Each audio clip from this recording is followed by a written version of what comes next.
Thank you, Mr. Chair, and welcome, Ms. McMahon. It was good to meet with you in my office a little bit ago. And I've been starting these hearings with a question I never thought I'd have to ask, and I'll cut to the chase with you because you've said several times that you will uphold the law, so I assume that if the President of the United States gives you a directive that breaks the law, you will instead do what you are legally required to do rather than his instruction. The President will not ask me to do anything that is against the law. Well, the last month has told us that it is quite likely he may, but I am going to take you at your word that you will enforce the law because you've said it several times today. 3 weeks ago, the President unilaterally cut all federal grants by issuing an indefinite freeze. That's an unconstitutional and, yes, illegal action that was stopped by federal courts, to my previous point. Subsequent reporting indicates that the President is also planning to eliminate the Department of Education, the department that you're interviewing today to lead. And there's this little bit of, I don't know, the whole hearing right now feels kind of surreal to me. It's almost like we're being subjected to a very elegant gaslighting here, because Senator Hawley just asked you, and you talked about the need to enforce protections for Jewish students on college campuses, but the very department where the enforcement would take place is the Department of Education, and he wants to eliminate it, and you say you will work with him to do that. Similarly, you've talked about the importance of apprenticeships and other kinds of career and technical education, really important. There's bipartisan support for that here. The Republicans are in charge. We have bipartisan bill after bipartisan bill. We could go right forward with it, but there's this discussion as if we haven't made any progress on that, and there's somehow a partisan divide about that. So I'd encourage you to look into that. But I want to talk a little bit about why the Department of Education is so important. It plays a critical role in making sure that students, regardless of their zip code, race, gender, disability, or family circumstance, have access to a quality public education. It was established because Congress recognized that the country has a compelling interest in ensuring that all of our kids become self-sufficient members of our workforce and our civil society. New Hampshire schools rely on federal funding of about $2,000 per student to provide that public education.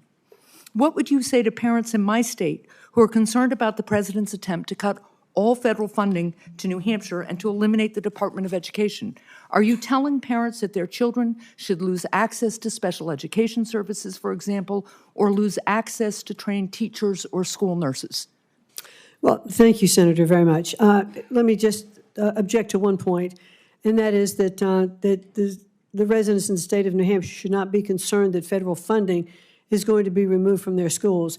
How they get that federal funding may change. My time is limited. What department do you suggest would then administer that funding? Which funding?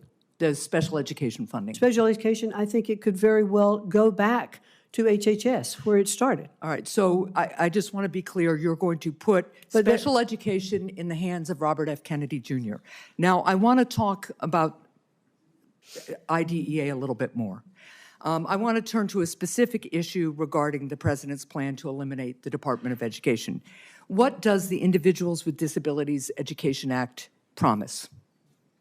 It promises that we're going to take care of these students, that they're going to be provided with assistance that they have in the schoolrooms, the technology that they need, the assistance. And you and I talked a little bit about that with your own child. IDEA guarantees children with disabilities a free, appropriate education. What is the federal investment promised to states under IDEA? What's it supposed to be? In terms of dollar amounts? Yeah. I'm not sure. The federal government committed back in 1975 when it passed IDEA to pay 40% of the average per pupil expenditure for special education. You know what the federal government actually does? I think it's around 14 to 18% at this point. It's about 15%. But it's an appropriated amount from Congress, though, and so Congress needs to appropriate those dollars to spend. That's right, but the President of the United States is proposing, and the Republicans in Congress are proposing massive tax cuts for billionaires, and they're trying to pay for it by massive cuts to education and other services. And just so you know, New Hampshire would lose $60 million in IDEA funding if IDEA were eliminated. My time is almost up. I'm just going to say this. The reason the Department of Education came about in about 1975, IDEA was passed in 1975. 1979 was the department, and Mr. Chair, I'll take just a second here. But people need to understand, people like my son, we talked about him.